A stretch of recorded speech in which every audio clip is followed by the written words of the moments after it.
오늘은 우리 오직은혜 교회가 4주년이 된 것을 기념하는 주일입니다. 코로나로 인해서 함께 모이지 못하고 마음껏 축하하지 못하는 아쉬움이 크지만, 그러나 우리가 이 날을 기억하면서 우리 오직은혜 교회가 어떤 정체성을 가지고 교회를 세워가야 할지 오늘 말씀을 통해서 살펴보고자 합니다. 그래서 말씀을 통해서 우리가 이 4주년을 기념하고자 해요. 무슨 행사를 갖고 무슨 축하 파티를 하고 그것도 좋지만 말씀으로 기념하는 것이 최고이지 않겠습니까? 그래서 여러분 오늘 더 말씀에 집중해서 은혜를 받고 이 날을 기념할 수 있는 그런 저와 여러분들이 되었으면 좋겠어요. 복음의 사도 바울은 에베소에서 3년간 목양을 할 때 그를 돕는 귀한 동역자가 있었습니다. 그는 에바브라라고 하는 사람이었어요. 이 에바브라는 골로새 출신의 아주 똑똑하고 신실한 일꾼이었습니다. 바울에게 가르침을 받았던 이 에바브라는 은혜를 받고 사명감에 불타서 자기의 고향으로 돌아가 이 골로새 지역에 교회를 개척했던 것이죠. 그래서 골로새 교회는 바울이 개척한 교회가 아닙니다. 이 에바브라가 개척한 교회였어요. 하지만 바울의 열매이기도 했죠. 바울의 제자, 바울의 동역자였던 이 에바브라가 교회를 개척했으니까 바울의 열매이기도 한 것입니다. 그래서 늘 이 사도 바울은요, 이 골로새 교회를 향해서 마음을 쓰고 있었던 것이죠. 골로새 교회를 향한 기도와 관심을 아끼지 않은 것입니다. 사도행전 28장에 보면요, 바울이 그 파란만장한 그런 여정을 거치면서 로마에 도착을 하게 됩니다. 로마에 도착해서 가택연금을 당하게 됐죠. 그래서 움직이지 못합니다. 밖에 나가서 활동을 하지 못합니다. 그러나 사람들을 찾아와서 만나게 되는 것은 할 수 있었죠.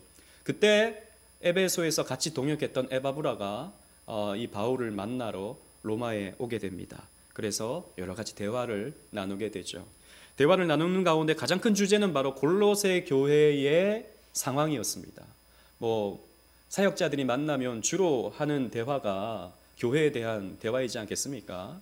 마찬가지로 바울과 에바브라도 요즘 교회가 어떤지, 어떤 문제가 있는지 그런 것들을 나누었던 것이죠. 그런데 이때 당시에 골로새 교회는 심각한 문제가 있었습니다. 어떤 문제가 있었냐면 이단들로 인해서 몸살을 앓고 있었어요. 이 골로새 교회 안에는 유대인들도 상당히 있었는데, 언제나 이 유대인들이 있으면 이 율법주의에 빠져 있는 이런 유대인들이 있었던 것입니다. 그래서 율법을 지켜야 구원받는다라고 하는 사람들이 골로새 교회 안에 있었던 것이죠. 또 뿐만 아니라 이 초기 영지주의, 그러니까 어떤 신령한 지식을 자기들만 가지고 있으면서 어떤 신비적인 체험을 하고 신비적인 어떤 깨달음을 얻으려고 하는 이런 초기 영지주의자들이 골로새 교회 안에 있었어요. 그리고 천사를 숭배해야 된다라고 하는 사람들도 있었습니다. 미카엘과 같은 그런 천사를 나는 마음에 모시면서 천사에게 예배를 해야 돼라고 하는 정말 얼토당토하는 그런 주장을 하는 사람들이 교회 안에 있었죠. 또 금욕주의자들도 있었어요. 그래서 먹을 것, 입을 것, 생활하는 것 이런 거 다 단절하고 그냥 산속에 들어가서 신앙생활을 해야 된다라고 하는 그런 주장을 하는 이상한 사람들이 이 골로새 교회 안에 있었습니다. 여러분, 이렇게 여러 사람들, 여러 주장을 하는 사람들이 모여가지고 막 같이 이렇게 섞여 있으니까 골로새 교회가 얼마나 힘들었겠습니까? 여러분, 교회를 세워가는 것은 쉽지 않아요. 교회를 개척해서 교회를 이루어 간다라고 하는 것은 정말이지 어려운 일임에 분명합니다. 초대교회도 다 마찬가지죠. 골로새 교회만 그렇습니까?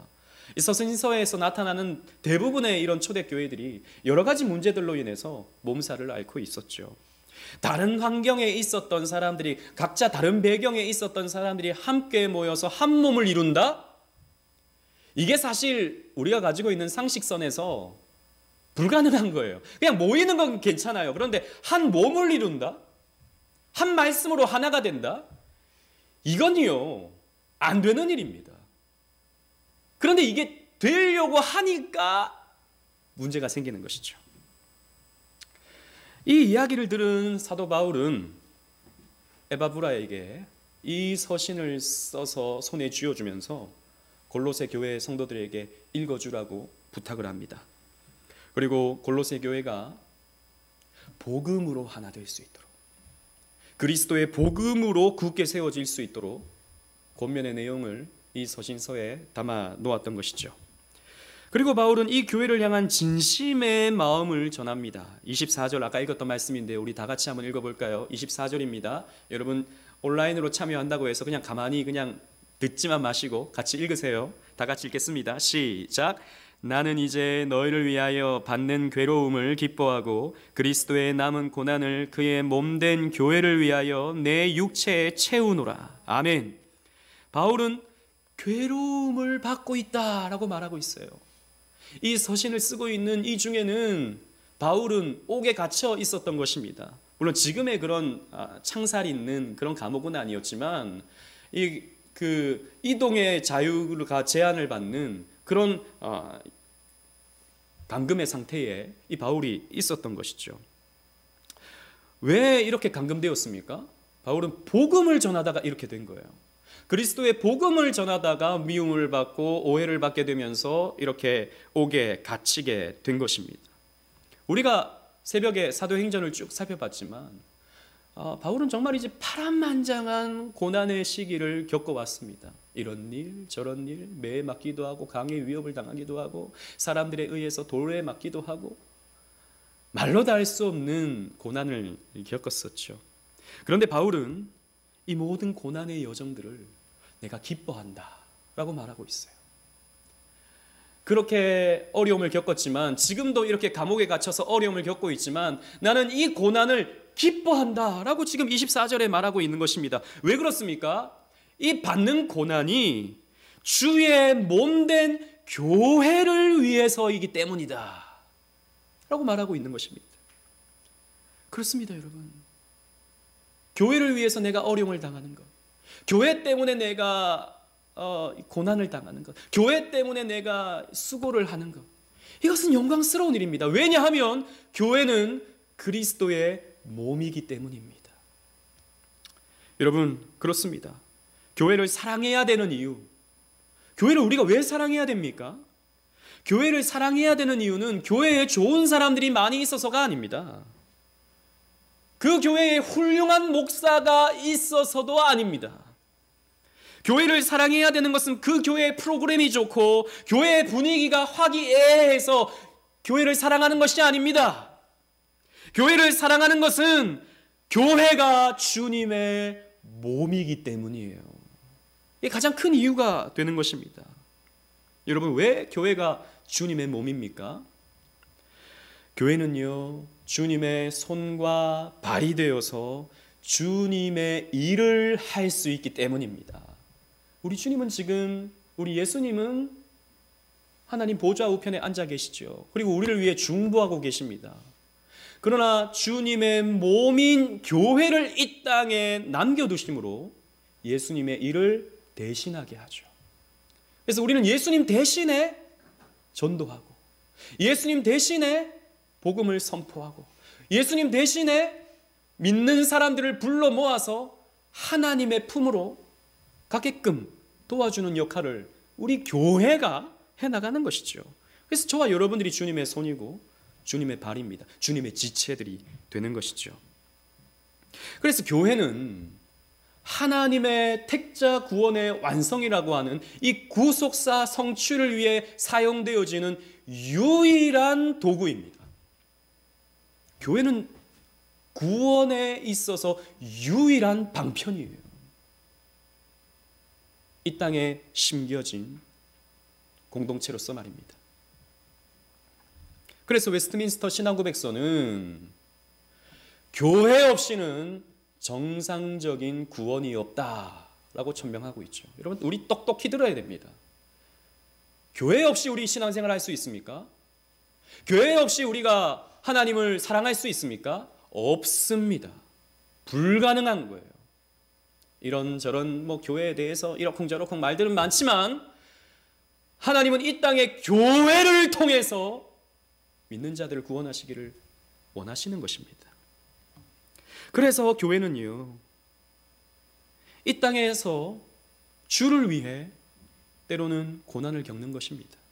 우리 주님께서도 우리를 구원해내시기 위해서 기꺼이 고난을 받으셨던 것처럼 주님의 몸된 저와 여러분들도 사람들을 구원해내기 위해서, 물론 우리가 하는 것은 아니지만, 직접적으로 우리가 구원하는 것은 아니지만, 그러나 이 구원하는 일에 우리가 쓰임받기 위해서 저와 여러분들에게도 고난이 필요한 거예요.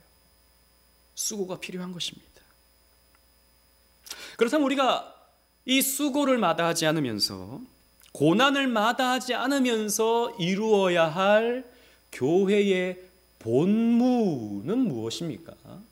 교회가 꼭 이루어가야 할 이 본무는 무엇입니까? 우리 두 가지로 살펴보도록 하겠습니다. 첫 번째는 말씀을 이루는 것입니다.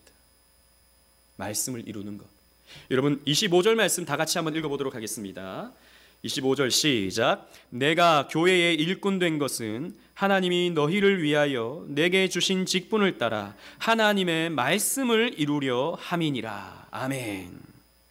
바울은 자신이 교회의 일꾼이 된 것이 하나님의 말씀을 이루는 것이다. 그걸 위해서 나는 부름받았다. 그걸 위해서 나는 수고하고 고난을 당하고 있다 라고 말하고 있어요. 말씀을 이루는 것. 그런데 여기 이루다에 해당하는 헬라어는요, 플레로오라는 말입니다. 플레로오. 이 말은 원어를 살펴보면, 이때 당시에 이 단어가 어떻게 쓰여졌는가 살펴보면요, 차곡차곡 채우다 라고 하는 뜻을 가지고 있어요. 그러니까 그냥 가득 채워진 그것만이 아니라 차곡차곡 채워지는 게 가득 차게 된 모습을 표현하는 말이 플레로오라는 말입니다. 그래서 이 말은요, 때로는 충만하다, 왜 가득 차 있으니까 충만하다 혹은 완성하다라는 뜻도 가지고 있어요. 여러분 컵에, 여기 컵이 있는데 컵에 물이 한 방울 한 방울 떨어지지 않습니까? 한 방울 한 방울 천천히 떨어지는데, 이것이 처음에는 별것 아니지만 시간이 지나면, 1시간 지나고 2시간 지나면 어떻게 됩니까? 이게 물이 가득해지죠. 그래서 막 흘러 넘치게 되죠. 그러한 상태가 바로 플레로오라는 말입니다. 그래서 성경에는 또 충만이라는 말이 플로레마라는 말로 이렇게 또 사용되고 있지 않습니까? 여러분 많이 들어보셨죠?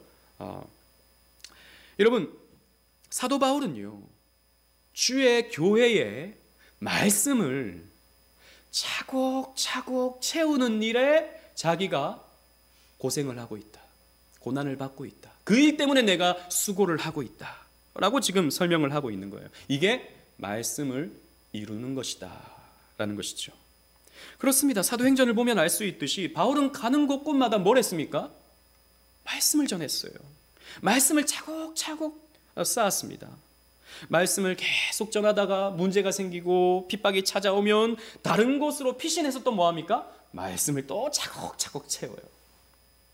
데살로니가에서, 베레아에서, 아테네에서, 드로아에서 틈만 나면 사도 바울은 말씀을 전했고요, 아침부터 저녁까지, 늦은 밤까지 며칠이 지나고서도 계속해서 말씀을 전했습니다. 요즘 대부분의 교회, 큰 교회들은 대부분 그렇죠. 집회 시간에 가장 많은 시간이 뭘로 채워져 있습니까? 오늘날의 대부분의 교회는 찬양으로 채워져 있어요.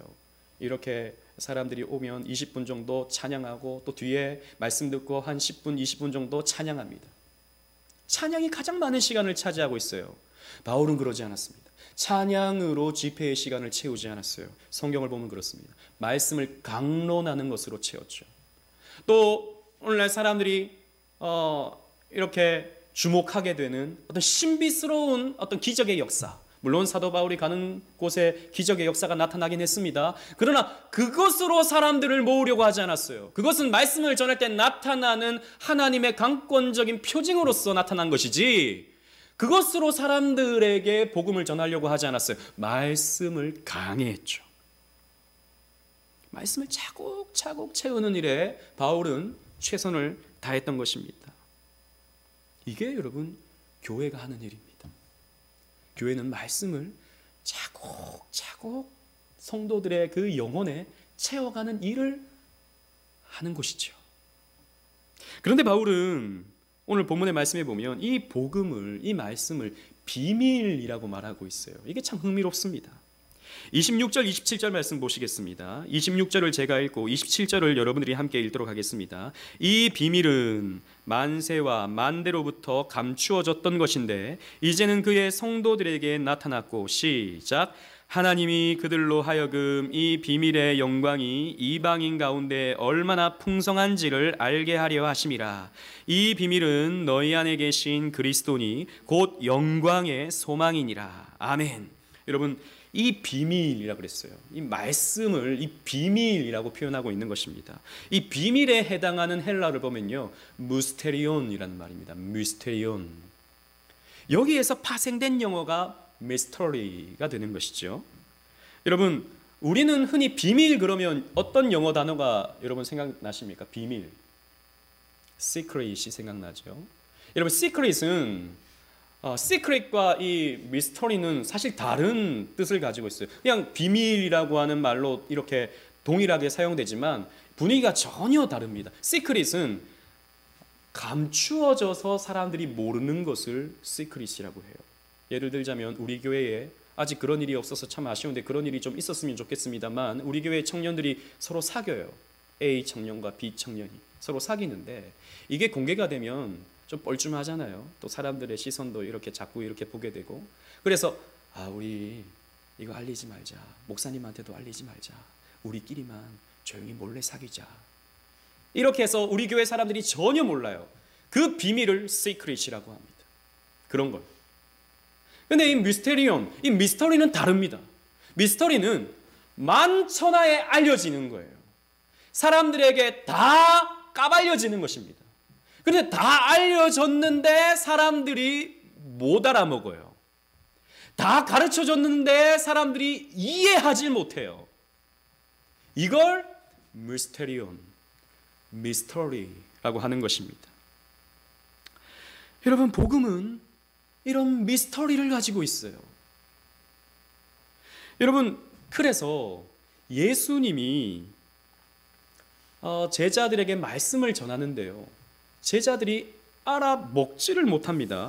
요한복음 6장 60절 말씀에 보면 예수님이 생명의 떡에 대해서 제자들에게 설명을 해줘요. 근데 제자들이 뭐라고 말하냐면 요한복음 6장 60절에서 제자 중 여럿이 듣고 말하되 이 말씀은 어렵도다, 누가 들을 수 있느냐라고 말한다는 것입니다. 가장 예수님과 가까이 있었던 제자들이 예수님의 가르침을 받는데 어렵다, 이게 무슨 뜻인지 모르겠다, 이렇게 말하는 거예요. 여러분, 성경이 쉽습니까? 솔직히 여러분, 성경이 쉽습니까? 아까 우리 어린이들과도 이렇게 제가 물어봤어요. 많은 어린이들이 우리 교회 어린이들 참 귀해요. 성경을 꾸준히 읽는 친구들이 참 많아요. 매일매일 읽는 친구들이. 근데 제가 물어봤어요. 누구야? 성경이 쉽니? 그러니까 너무 어렵대요. 너무 어렵대요. 비단 어린이들만 그렇습니까? 여러분들도 그렇지 않나요? 너무 어려워요. 이게 무슨 말씀인가? 이 말씀은 어렵도다, 누가 들을 수 있느냐? 제자들이 말한 것 같이 똑같은 말을 저와 여러분들이 하고 있는 것입니다. 여러분, 왜 그러냐면 이 복음은 세상과 질적으로 다른 가르침을 우리에게 주고 있기 때문이에요. 세상의 가르침은요, 직관적입니다. 직관적이어야 세상 사람들은요, 어떤 가르침을 받았을 때 그것을 깨닫고 이해하기 때문이죠. 여러분, 이런 가르침을 주는 책들, 자기계발서들 여러분 읽어보십시오. 여러분, 요즘 서점 가면 가장 인기 있는 책들이 자기계발서죠. 저도 대학 다닐 때 많은 자기계발서를 읽었었어요. 성공하는 사람들의 7가지 습관, 설득의 법칙, 이런 것들 저도 참 재미있게 읽었었습니다. 딱 읽으면 그렇지, 공감이 팍 되죠. 그리고 이렇게 살아야지 라고 하는 생각이 번뜩 들게 됩니다. 어떻게 하면 좀 더 나은 삶을 살 수 있는지, 어떻게 하면 조금 더 돈을 잘 벌 수 있는지, 어떻게 하면 좀 더 성공된 인생을 살 수 있는지, 이런 것들을 가르쳐 주죠. 예를 들자면 여러분 잘 아시는 내용들이 있지 않습니까? 시간을 시간 단위로, 1시간, 2시간 단위로 사용하지 말고 분 단위로 사용해라. 우리는 그래서 한 시간씩 이렇게 우리 예전에 학교 다닐 때 그 생활 계획표 이렇게 그 동그란 거 만들면 잠 이렇게 그다음 아침 뭐 이렇게 쭉쭉쭉 많이 하지 않습니까? 그런 거 할 때 우리 보통 시간 단위로 하죠. 밤 10시부터 7시까지 취침, 7시부터 뭐 8시까지 식사. 근데 식사는 여러분 1시간 합니까? 보통 뭐 짧게 하시는 분은 10분, 20분 뭐 하면 다 끝나죠. 나머지 시간은 그냥 보내게 되는 거예요. 그러니까 계획을 잡을 때 분 단위로 해라, 분 단위로. 그래야 시간을 좀 더 알차게 보낼 수 있고 좀 뭔가 더 많은 것을 분 단위로 쪼개서 계획할 때 할 수 있게 된다. 뭐 이런 얘기 딱 들으면 그렇지. 내가 너무 크게 시간을 잡고 그렇게 계획했구나. 도전을 받죠. 그리고 뭐 아침형 인간이 되어라. 메모하는 습관을 가져라. 멘토를 설정하고 그 멘토를 배우려고 모방을 해라. 그 멘토가 하는 말, 생각들을 모방을 해라. 그러면 어느 순간 그 멘토의 모습이 나의 삶 속에서 나타날 것이다. 뭐 그런 얘기를 딱 들으면 직관적이죠. 그래, 내가 그렇게 살아야겠다 라는 생각이 딱 드는 것입니다. 납득적이고 상식적입니다. 여러분, 성경에도 이런 직관적인 가르침들이 있어요. 율법이 그러합니다. 그래서 여러분, 율법을요, 성경은 비밀이라고 하지 않아요. 복음을 비밀이라고 하지 율법을 비밀이라고 하진 않아요. 율법의 특징이 무엇입니까? 무엇을 해라, 하지 마라. 했을 때 무엇이 주어지고 안 했을 때 무엇이 안 주어지는지에 대해서 직관적으로 가르쳐 줍니다. 또 여러분, 율법의 특성 가운데는 등가의 원리, 인과론의 법칙이 주어지죠. 그러니까 율법 가운데 동해 보복법 같은 거 있지 않습니까? 누군가 너의 눈을 때리면 너도 그 사람의 눈을 때려라. 누군가 너의 이를 부러뜨리면 너도 그 사람의 이를 부러뜨려라. 누군가 너의 가족의 생명을 빼앗았으면 너도 그 사람의 생명을 빼앗아라. 등가의 원리.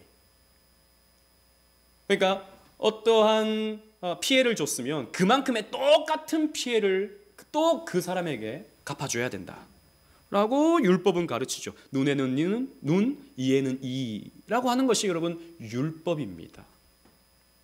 그래서 이해하기가 어렵지 않아요. 율법은 그냥 그렇게 하면 되는 것입니다. 그런데요, 여러분, 복음은 그렇지 않아요. 복음은 그렇지 않습니다. 이런 등가의 원리, 상식의 원리, 납득이 될 수 있는 인과 법칙이 이 복음에는 적용이 되지 않아요. 마태복음 5장을 보십시오. 거기에 보면 뭐라고 예수님께서 가르치십니까? 왼뺨을 치거든, 오른뺨을 치거든 왼뺨을 돌려대라. 억지로 오리길 가자 하면 십리길을 동행하라. 겉옷을 달라 하면 속옷까지 내어줘라. 여러분, 이게 말이나 되는 겁니까? 이게 무슨 말이나 되는 윤리입니까? 여러분, 이게 이해가 되십니까? 여러분들은 이걸 여러분 할 수 있다고 생각하세요? 이해가 안 됩니다. 이걸 할 수도 없어요. 또 예수님이 설명하신 복음의 내용을 여러분 한번 보십시오. 양 한 마리를 찾기 위해서 99마리의 양떼를 내버려 두고 양 한 마리를 찾아옵니다. 그럼 99마리는 어떻게 됩니까? 흩어져 버리면 어떻게 돼요? 근데 예수님은 한 마리의 양을 귀하게 여기신대요. 우리가 생각할 때는 99마리가 훨씬 더 중요하죠. 한 마리를 잃어버렸으면 어쩔 수 없다. 이 99마리라도 지켜야지. 우리 이렇게 생각하거든요. 그런데 예수님은 한 마리를 귀하게 여기신대요. 여러분, 이게 얼마나 말도 안 되는 가르침입니까?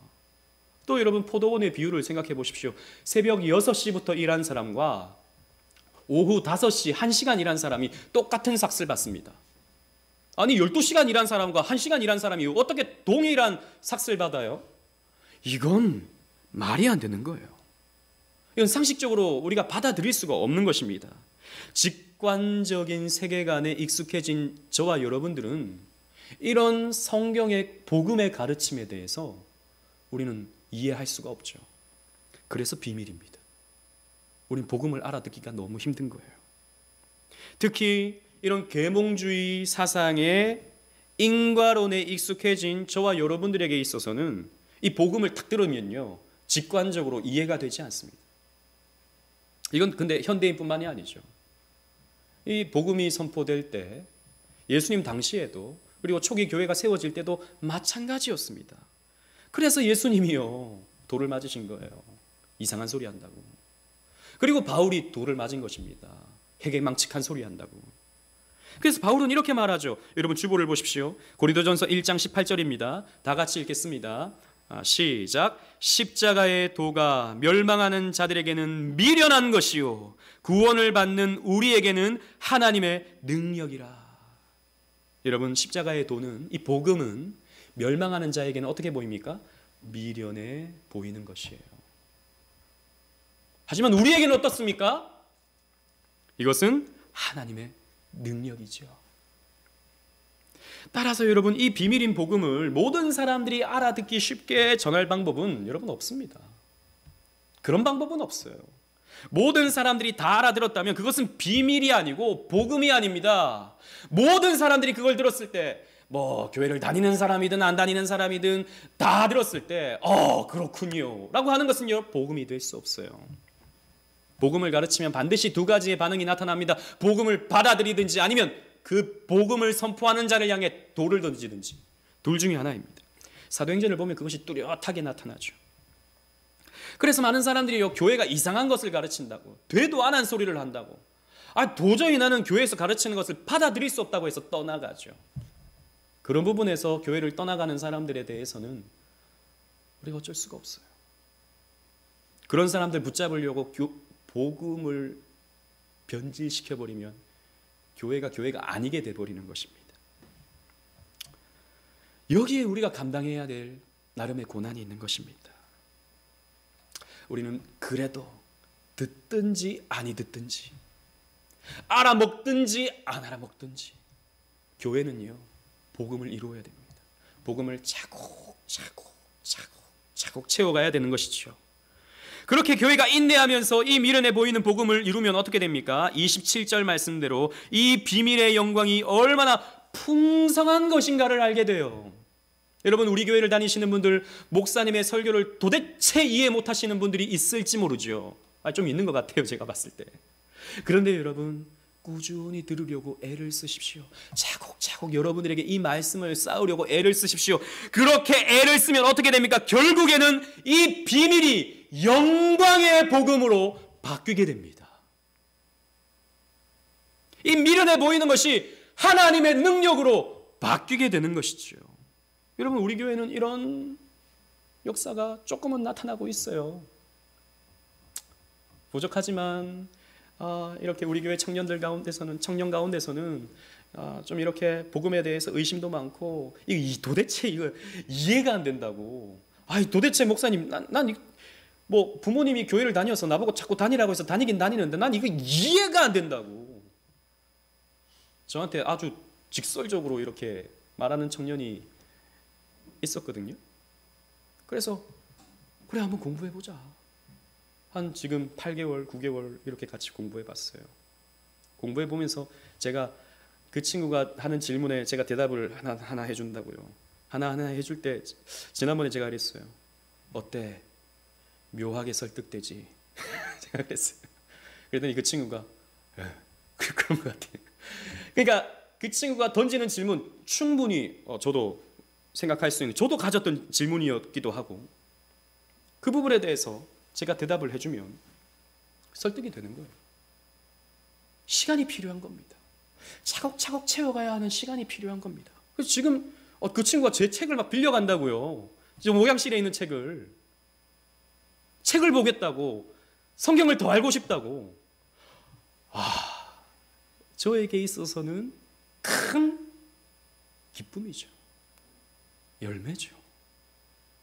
비밀이 이렇게 드러나는 것입니다. 하나님의 능력으로 드러나는 것입니다. 아직 그래도 갈 길이 멀긴 하지만 보람 있는 일임에 분명합니다.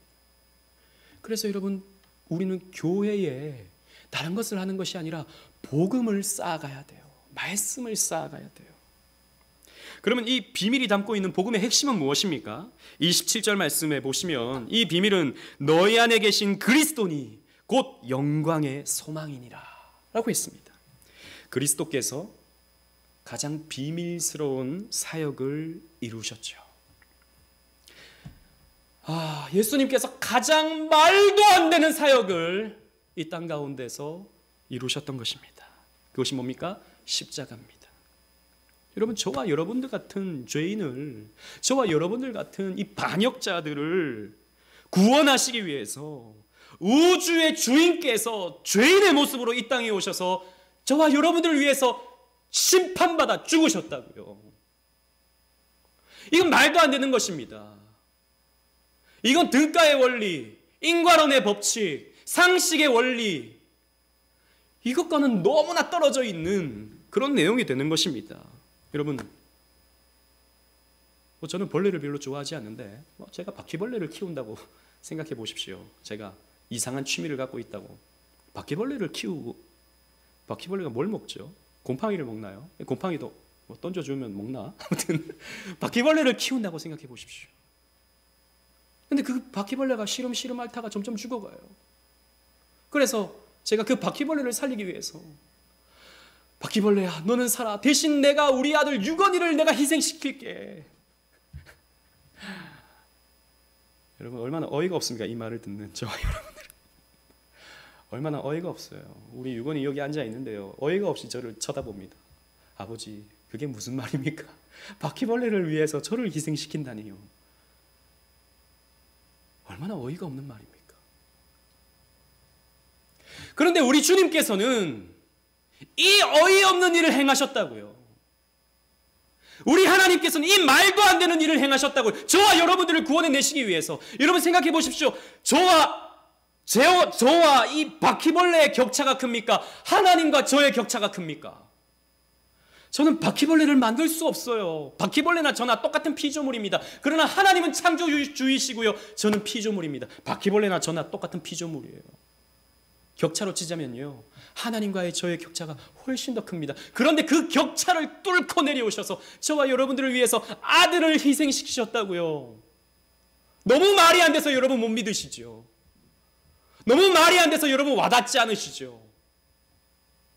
그래서 비밀입니다. 그래서 여러분, 교회가 해야 될 일은 무엇입니까? 이 예수 그리스도의 이 복음의 은혜를 계속해서 여러분들에게 가르치는 것입니다. 28절, 29절 말씀을 다 같이 읽어보도록 하겠습니다. 28, 29절, 28절은 제가 읽고 29절은 함께 읽도록 하겠습니다. 우리가 그를 전파하여 각 사람을 권하고 모든 지혜로 각 사람을 가르침은 각 사람을 그리스도 안에서 완전한 자로 세우려 함이니. 시작. 이를 위하여 나도 내 속에서 능력으로 역사하시는 이의 역사를 따라 힘을 다하여 수고하노라. 아멘. 우리가 그를 전파하여 그랬는데 여기서 그는 누굽니까? 예수. 교회는 예수를 전파하는 것입니다. 그래서 저와 여러분들은, 우리 교회는 부족하나마 이 성경 속에 담겨진 그리스도의 복음의 원리, 이 예수 그리스도의 십자가 복음을 줄기차게 전하려 하는 것입니다. 여러분, 저의 설교의 패턴은 늘 똑같죠? 저는 늘 처음에 우리가 어떻게 살아야 되는지에 대해서, 이 본문에서 우리가 어떻게 살아야 되는지에 대해서 저는 선포합니다. 그 다음에는 또 우리가 왜 그렇게 못 사는지에 대해서, 그래서 우리가 죄인이라는 것을 제가 선포하죠. 그래서 결론은 뭡니까? 항상 그래서 우리에게 예수가 필요하다, 십자가가 필요하다. 제 설교의 패턴은 항상 똑같습니다. 그래서 좀 지루하시죠? 제가 얼마 전에 또 우리 교회 청년과 좀 대화를 나눴는데, 설교 시간에 너무 졸음이 와서 좀 힘들어하는 그런 청년이 있었습니다.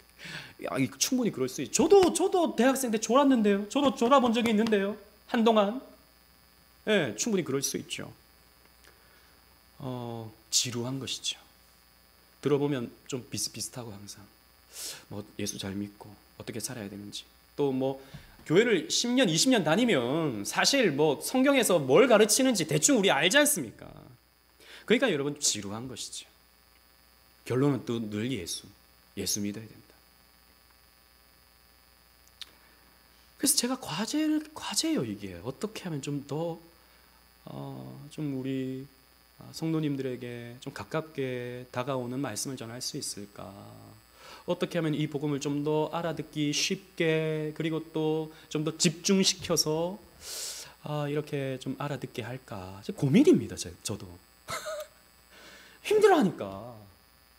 물론 장년들이야 뭐 잘 들으시지만 우리 어린 친구들 또 젊은 친구들은 또 이게 익숙하지 않은 그런 것도 있잖아요. 사실 좀 더 유머를 좀 많이 할까 좀 더 재밌는 얘기를 좀 더 할까 그런 생각도 좀 한다고요. 저도. 그러나 여러분, 뭐 어떻게 전하든 우리가 전할 내용은 예수밖에 없습니다. 우리가 전할 복음은 예수밖에 없어요. 우리가 가르쳐야 될 것은 예수밖에 없는 것입니다. 제가 한 10년 전쯤에 우리나라의 미국의 개혁신학자 마이클 호튼이, 여러분 그 책을 읽어보신 분들도 있을 겁니다. 마이클 호튼이라고 하는 신학자가 우리 한국에 와서 강연을 했던 적이 있었어요. 제가 그 강연에 참여했었습니다. 그때 그 강연 주제가 그리스도 없는 기독교였어요. 그리스도 없는 기독교. 오늘날 기독교에 그리스도가 없다라는 것이죠.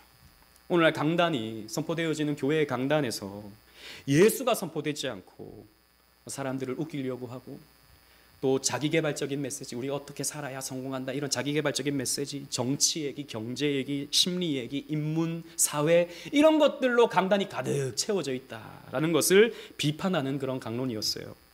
그래서 오늘날 목사들이 설교할 때 설교하다가 성경은 짧게 언급하고 예수 얘기는 아주 스쳐 지나가듯이 그냥 하고, 왜? 그러고 얘기하면 사람들이 지루해하니까 자꾸 다른 이야기들, 사람들의 귀가 솔깃해질 이야기들을, 흥미로운 이야기들이 설교에 가득 차게 되고 예배 시간을 다 채우게 되더라라는 것입니다.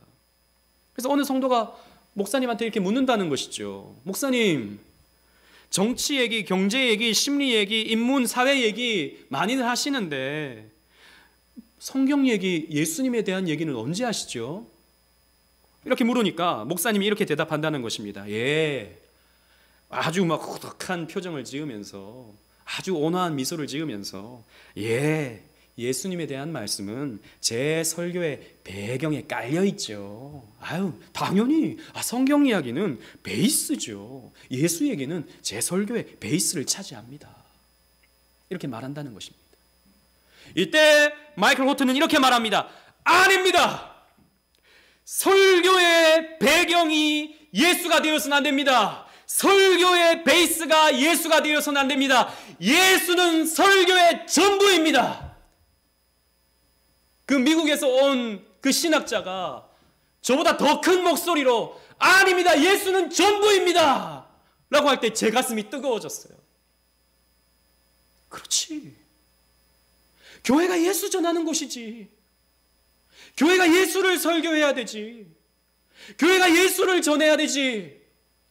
그런데 교회가 뭐가 부족해서, 예수가 뭐가 부족해서 자꾸 정치 얘기, 경제 얘기, 사회 얘기, 인문학적인 얘기, 이런 것들로 강단을 채우느냐? 그건 교회가 아니지. 여러분 그렇지 않습니까? 재밌는 얘기를 들으려면요, 여러분 TV 토크쇼를 보십시오. 그게 훨씬 더 재밌습니다. 목사 얘기보다.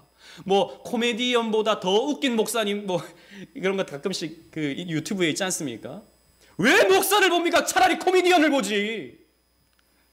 여러분 감동적인 음악을 들으시려면요, 여러분 좋아하시는 가수의 콘서트를 가십시오. 아니면 음악 방송을 보든지. 왜 교회 와서 음악으로 감동을 받으시려고 하십니까? 감동적인 휴머 스토리를 듣고 싶으면 여러분 KBS 인간시대를 보십시오. 인간극장인가요? 인간극장을 보십시오. 훨씬 더 감동적입니다. 좋은 강연을 들으시려면요, 여러분 TV에 여러 가지 EBS에 좋은 강연들 많이 있습니다. 유튜브에 강연들 많이 있습니다. 그런 거 보십시오. 성공하기 위해서. 교회는 그런 것을 전하는 것이 아닙니다. 교회는 여러분 귀에 못이 박히도록 그리스도에 대한 복음을 들어야 되는 거예요. 다른 것이 없습니다. 아이고 목사님, 알죠. 근데 예수님 얘기는 제가 너무 많이 들어가지고 좀 지루한 게 사실이에요. 너무 다 알아요. 다. 예수님 뭘 하셨는지 다 알아요. 목사님 뭘 설교할지도 다 알아요. 제 귀에 박히는 좀 신선한 얘기를 좀 들려주세요 라고 말하는 분이 있을지도 모르겠습니다. 저는 정말 묻고 싶어요. 물론 그렇게 말하는 사람이 우리 교회는 한 사람도 없었어요. 그러나 만약에 그런 사람이 있으면 제가 이렇게 묻고 싶어요. 정말 예수님을 다 아십니까? 정말 예수님을 다 안다고 자신하십니까? 몇 가지 성경에 나온 어떤 사건들, 그거 아는 게 예수님을 다 아는 거라고 생각하십니까? 여러분, 사실 예수에 대한 말씀을 지루해하는 건요, 예수님을 너무 모르기 때문입니다. 다르게 또 표현하면 예수님을 사랑하지 않기 때문이죠. 이렇게 오늘 설교 아직 많이 남았는데 12시인데 여러분, 오늘 조금 길게 하겠습니다. 여러분, 왔다 갔다 하는 시간 없잖아요. 오늘 좀 더 길게 하도록 하겠습니다. 여러분, 우리 청소년들, 우리 젊은 친구들 아이돌 좋아하잖아요. 아이돌, 가수들 막 나와서 춤추고 뭐 이런 것들 좋아하는 친구들이 있지 않습니까? 근데 똑같은 노래를 몇백 번 듣죠. 똑같은 영상을 몇백 번 봅니다. 맨날 춤추는 거 똑같고 맨날 노래하는 거 똑같은데 다른 방송에서 다른 무대에서 하는 거 다 챙겨보죠. 뭐 그런 친구들, 뭐 우리 교회는 있는지 모르겠지만 그런 친구들 있죠. 여러분, 왜 그렇게 합니까? 왜 그렇게 보죠? 그 아이돌을 사랑하기 때문입니다. 보고 또 보고 싶은 거예요. 그리고요, 그 노래에 대해서 알면 알수록 그 노래가 더 많이 들립니다. 처음에는 그냥 음악으로 들었는데 계속 듣잖아요. 그럼 안 들리던 어떤 악기 소리가 들리고요, 안 들리던 멜로디가 들리고요, 안 들리던 가사가 들립니다. 가사도 그 작사가가 어떤 의도로 작사했는지, 어떤 배경에서 그 작사를 했는지 이걸 알고 듣잖아요. 그러면 그것이 훨씬 더 감동적이 되죠. 또 뿐만 아니라 그 아이돌이 어떻게 평소에 살아가는지, 평소에 뭘 하는지, 평소에 뭘 좋아하는지 이런 것들도 알고 듣잖아요. 그러면 그 내용, 그 음악 자체가 3분 정도 되는 그 음악 뮤직비디오 하나가 엄청난 메시지로 매일매일 새롭게 다가와요. 여러분, 영화 좋아하시는 분들도 그렇죠. 영화를 좋아하시는 분은 한 번 보지 않습니다. 여러 번 봅니다. 저도 여러 번 보는 거 좋아하거든요. 이전에 보지 못했던 걸 새롭게 볼 수 있으니까 계속 볼 때마다 새로운 거예요. 볼 때마다. 사랑하면 그렇게 됩니다. 더 많이 알면 더 많이 보게 됩니다. 지루해한다고요? 예수 얘기가 지겹다고요? 그것은 예수에 대해서 너무 모르기 때문입니다. 아니면 사랑하지 않기 때문이죠. 여러분, 그런데 예수님을 사랑하게 만드는 것은 사람으로서는 불가능해요. 예수님에게 관심을 갖게 만드는 것은 사람으로서는 불가능합니다. 제가 여러분들에게 예수님을 사랑하게 만들지는 못합니다. 사랑을 해야 더 많이 보게 되는데 제가 여러분들을 사랑하게 만들 수는 없다고요. 관심 갖게 만들 수는 없어요. 그러나 교회가 할 수 있는 게 단 한 가지가 있어요. 그게 뭐냐? 가르치는 것입니다. 예수를 가르치는 거예요. 예수님도 사도들에게 이렇게 명령하셨죠. 마태복음 28장 20절에 내가 너희에게 분부한 모든 것을 가르쳐 지키게 하라. 교회는 예수님을 가르치는 거예요. 그래서 교회는 가르칠 교자의 모임 회자입니다. 중국에서 이렇게 번역했는지 아니면 우리나라에서 이렇게 번역했는지 중국이겠죠. 처음에 복음이 들어왔을 때 이 에클레시아를, 이 처치를 이 교회 가르칠 교자의 모임 회자로 번역한 것은 정말이지 탁월한 번역이었다고 생각합니다. 교회는 가르치는 곳이기 때문이에요. 이것을 교제할 교자로 바꿔야 된다라고 하는 사람도 있지만, 물론 그렇게도 볼 수 있지만, 여러분, 교회는 가르치는 곳입니다. 예수 가르치는 곳이 교회입니다. 여러분, 말씀이 잘 안 들리시는 분 있죠? 말씀이 들어도 이게 지루하기만 하고 이거 알아듣기가 너무 힘들다 하시는 분이 있죠? 그런 분들은 가르침을 받아야 됩니다. 배워야 됩니다. 여러분, 목사를 이용하십시오. 여러분, 이 말씀의 사역자인 목사를 통해서 여러분 배우셔야 되는 겁니다. 그래서 우리 교회 저를 통해서 이렇게 배우시는 분들이 있죠. 제가 어제 세어보니까 지금 제가 그룹이든 개인이든 우리 수요예배 공적인 모임 말고, 공적인 거 말고 개인적으로 사적으로 하는 성경 모임이 제가 5개를 인도하고 있어요. 주중에 많지 않습니까? 근데 한 개가 지금 더 늘게 생겼어요. 제가 또 필요성을 느껴가지고 그 친구가 좀 필요해서 좀 힘들어요. 좀 힘들긴 합니다. 그래서 이제 좀 앞으로는 저를 통해서 공부를 할 수도 있지만 우리 교회에 또 이 말씀의 은사가 있으신 분들이 있거든요. 그런 분들이 또 성경 공부를 인도하고 성경 공부를 진행하는 개인적으로 그렇게 좀 하려고 합니다. 여러분 배우셔야 됩니다. 교회는 가르치고 배워야 되는 거예요. 여러분 특히 우리 오직은혜 교회는 배우지 않으면 여러분 고리타분한 교회예요. 우리 교회는 뭘 합니까? 우리 교회가 무슨 프로그램이 있습니까? 뭐가 있어요? 아무것도 없지. 근데 말씀을 이루고 말씀을 가르침을 통해서 우리는 하나님의 영광을 봐야 된다고요. 배우셔야 됩니다. 그런데 더 중요한 것은 성경 공부도 당연히 해야 되지만 교회는요 서로가 서로에게 가르침이 돼야 돼요. 그래서 28절 말씀 보시면 아까 읽었던 말씀 28절 말씀 보면 그 가르침의 주어가 내가가 아니라 우리가인 것을 볼 수 있습니다. 사도만 가르치는 게 아니에요. 교회가 함께 가르치고 함께 교회는 배우는 겁니다. 여러분 우리는 서로 묶여 있으므로 서로 이렇게 함께 부딪힘으로 배우는 게 참 많아요. 아이들은요 가정이라는 울타리 안에서 모든 예절과 상식과 살아가는 법칙을 배웁니다. 학교에서 배우는 것보다 가정에서 배우는 게 훨씬 더 많죠. 이래라 저래라 꼭 가르치지 않아도 평소에서 가정 습관을 통해서 이루어지는 것을 삶 속에서 배우게 되는 겁니다. 저희 큰애가 이제 5학년인데 친구들 보고 놀랬대요. 친구들이 육회를 먹더랍니다. 육회. 그리고 그것만 먹는 게 아니라 생선회를 먹더래요. 그래서 우리 큰애가 놀란 거예요. 이런 것도 먹어? 이런 것도 먹어? 저희 아내가 그럽니다. 그 엄마들이랑 같이 이렇게 또 만나고 같이 식사도 하고 그러니까 그 애 엄마들이 그런 걸 좋아한대요. 그 애 엄마들이 육회도 좋아하고 회도 좋아하고 굉장히 터프한 음식들 뭐 곱창 뭐 이런 것들 좋아한대요. 그러니까 애들이 그것을 그대로 배우는 거예요. 가정이라는 울타리 안에서 식습관을 배우는 거예요. 그래서 우리 교회래. 우리 집 애들은 뭘 좋아하냐? 라면 좋아해요. 아빠가 라면 좋아하니까.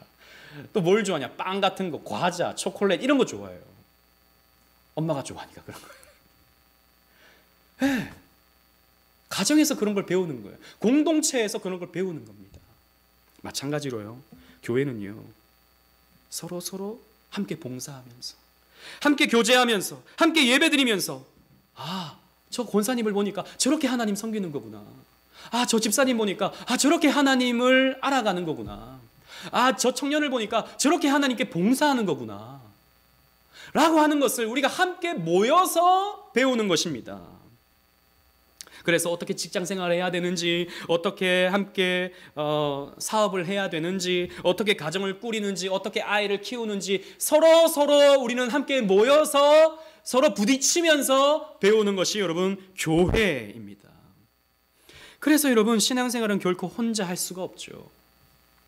우리는 이 코로나 시대를 거치면서 신앙의 개인화가 훨씬 더 가속화되었습니다.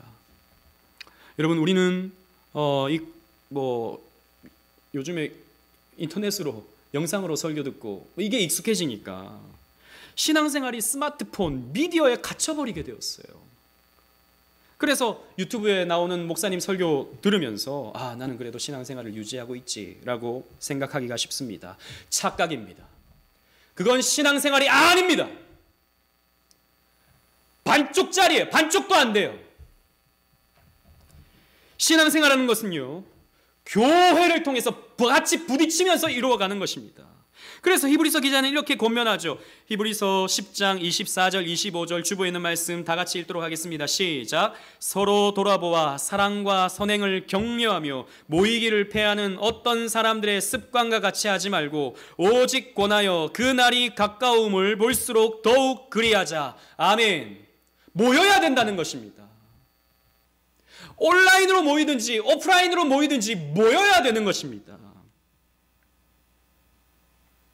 그런데 여러분, 또 이렇게 말씀하시는 분이 있을 겁니다. 목사님, 잘 알죠. 그런데 사람 상대하는 게 너무 힘들어요. 자꾸 사랑 말씀하시는데 사랑하기가 쉽습니까? 사랑이 안 되는 걸 어떡합니까? 이렇게 말씀하시는 분이 계실지 모르겠습니다. 예, 그것도 배우는 겁니다. 사랑해야 될 존재를 사랑하지 못하는 여러분 스스로를 발견하십시오. 그런데 그런 여러분들을 사랑하시는 그리스도를 같이 그렇게 공동체로서 배워가야 되는 것입니다. 사랑함을 통해서 사랑하지 못하는 나를 발견하여 나를 사랑하시는 예수를 공동체를 통해 배우는 거예요. 때로는 상처받죠. 때로는 교회에서 사람 때문에 상처받죠. 예, 그렇게 배우는 겁니다. 상처받는 사람들을 통해서, 내가 상처받음을 통해서 사람 의지하지 않게 되고요, 사람 바라보지 않게 되고요, 예수를 더욱 바라보게 되는 것입니다. 그렇게 공동체를 통해서 배운다고요. 나만 혼자 그냥 그 돌바에 갇혀가지고 영상 보면서 신앙생활하면요, 그런 것들을 체험할 수가 없어요. 머릿속에서 그냥 지식만 쌓게 되는 바리새인이 되어버리고 마는 것이죠. 골로새 교회를 보십시오. 이 서신서의 대상이 된 교회를 보십시오. 이 교회도 완전하지 않았습니다. 여러분, 어느 교회도 완벽한 교회가 없어요. 천사와 같은 사랑스러운 사람들로만 구성된 교회는 없습니다. 이 교회가 문제가 있어서 여러분 다른 교회 가보십시오. 다른 교회는 완전한가? 가보려면 가보십시오. 그렇다고 진짜 가지 말고. 또 문제가 있어요. 또 부딪힙니다. 그래서 칼빈은요, 이 땅의 교회를 뭐라고 말합니까? 전투하는 지상교회라고 그랬어요. 몸살을 앓게 되어 있는 것입니다. 그러나 우리가 가게 되는 저 천상의 교회는 어떻습니까? 승리한 교회. 지상교회는 불완전합니다. 주님 오실 때까지 그러한 것이죠. 그런 힘든 과정을 통해 우리는 서로를 온전하게 만들어요. 28절 말씀 보십시오. 각 사람을 가르치면 각 사람을 그리스도 안에서 완전한 자로 세우려 함이니 그랬습니다. 여러분, 여기 그리스도 안에서 완전한 자는 성숙한 구원인을 말하고 있는 것이죠. 기대하십시오. 우리는 그렇게 함께 묶여져서 서로를 가르치고 서로 배움을 통해서 완전한 자로 성숙되어 갈 것입니다. 우리의 성화는 그렇게 이루어지는 거예요. 말씀을 맺겠습니다. 오늘 좀 길어서 죄송합니다. 우리 오직은혜 교회가 4주년이 되었습니다. 짧은 역사를 가진 우리 교회이지만 때로는 하나님께서 우리 교회에 풍성한 은혜를 주셨고 많은 위로를 이 교회에게 주셨습니다. 또 여러분들은 그런 것들을 체험하셨겠죠. 그래서 그래도 이 교회를 계속 섬기고 있는 것이 아니겠습니까? 하지만 그런 일만 있었겠습니까? 때로는 실망과 낙심을 이 교회를 통해서 하셨을 거예요. 그래서 여차하면 떠날까? 이렇게 생각하시는 분들이 있을 수도 있었겠죠. 기대하고 왔는데 기대가 실망으로 바뀔 수 있잖아요. 어디에서나 그런 일은 일어나니까요. 그러나 여러분, 감히 저는 우리 오직은혜 교회가 좋은 교회라고 생각합니다. 목사님 무슨 자신감으로 그렇게 말씀하십니까? 여러분, 부족해요. 부족한 거 제가 잘 압니다. 목사부터가 시원찮죠. 하지만 그래도 우리 오직은혜 교회는 좋은 사람들이 너무 많아요. 대단한 열정은 아닐 수 있지만 그래도 자리를 꿋꿋하게 지키면서 말씀과 기도를 붙드는 우리 성도님들이 우리 교회에 참 많습니다. 순수하게, 겸손하게 그렇게 섬겨가는 분들이 참 많아요. 저는 그래서 참 성도복이 많은 목사다, 저 스스로 그렇게 생각합니다. 게다가 우리 교회의 방향과 정체성은 너무 좋습니다. 그렇지 않나요? 물론 우리가 다 그 방향대로 가지 못해서 아쉬움은 있지만, 그 정체성대로 완벽하게 우리가 이루지 못해서 아쉬움은 있지만, 저는 그게 너무 좋다고 생각합니다. 그래서 여러분, 밖에서 우리 교회 보시는 분들은 우리 교회 굉장히 좋게 본다고요. 굉장히 칭찬 많이 해요. 아우, 오직은혜 교회 훌륭한 교회라고. 우리 유명한 교회는 아니지만 그렇게 많이 격려들을 해 주십니다. 그런데 그런 그냥 얄팍한 평가 말고 정말 그렇게 좋은 교회가 되었으면 좋겠습니다. 교회가 크든 작든 성경의 가르침과 원리대로 교회를 세워갔으면 좋겠어요. 29절에 보면 바울은 이를 위하여 나도 내 속에서 능력으로 역사하시는 이의 역사를 따라 힘을 다하여 수고하노라 라고 했습니다. 많은 분란이 있었던 이 골로새 교회를 위해서 나는 힘을 다해서 수고하고 싶다라고 말했다고요. 우리도 그렇게 해야 되지 않겠습니까? 여러분, 우리도 힘을 다해서 고난도 마다하지 않고 기꺼이 수고할 수 있는 자세가 저와 여러분들에게 필요하지 않겠습니까? 여러분 생각해 보십시오. 여러분들에게 있어서 힘을 다해서 수고하는 것은 무엇입니까? 평소에 돈입니까? 자식 농사입니까? 취업과 결혼입니까? 예, 다 중요한 일이고 필요한 것입니다. 그러나 거기까지만이라면 여러분들은 우상 숭배하고 있는 거예요. 거기까지만이라면 그냥 돈이다 하고 자식 농사가 다고 결혼이다 하고 거기에 여러분들의 인생을 다 몰빵하고 있다면 여러분들은 우상 숭배하고 있는 겁니다. 물론 그런 것도 중요합니다. 하나님이 우리를 부르신 것은, 하나님이 우리를 구원의 자리로 인도하신 것은 그리스도의 몸된 교회를 위해 고난을 마다하지 않고 그리스도 안에서 온전한 자를 세우기 위해서 힘을 다하여 수고하라고 저와 여러분들을 부르신 거예요. 그리고 이 오직 은혜 교회로 부르신 것입니다. 똑똑히 기억하셔야 됩니다. 가장 가치 있는 것을 얻기 위해서 고난과 수고를 피할 수 없는 거예요. 가치 있는 것은요, 그 가치 있는 것을 얻기 위해서 많은 부단한 노력과 수고가 필요합니다. 그렇다면 여러분, 이 하나님의 영광은 어떻겠습니까? 하나님의 복음을 이루는 일은 어떻겠습니까? 당연히 따라오는 것입니다. 그러나 여러분, 이 길 뒤에는 무엇이 있습니까? 하나님이 주시는 영광의 상급이 있습니다. 저 천성에서 우리에게 주실 영광의 상급을 우리 주님께서 예배해 놓고 계신다는 것입니다. 이것을 기억하십시오.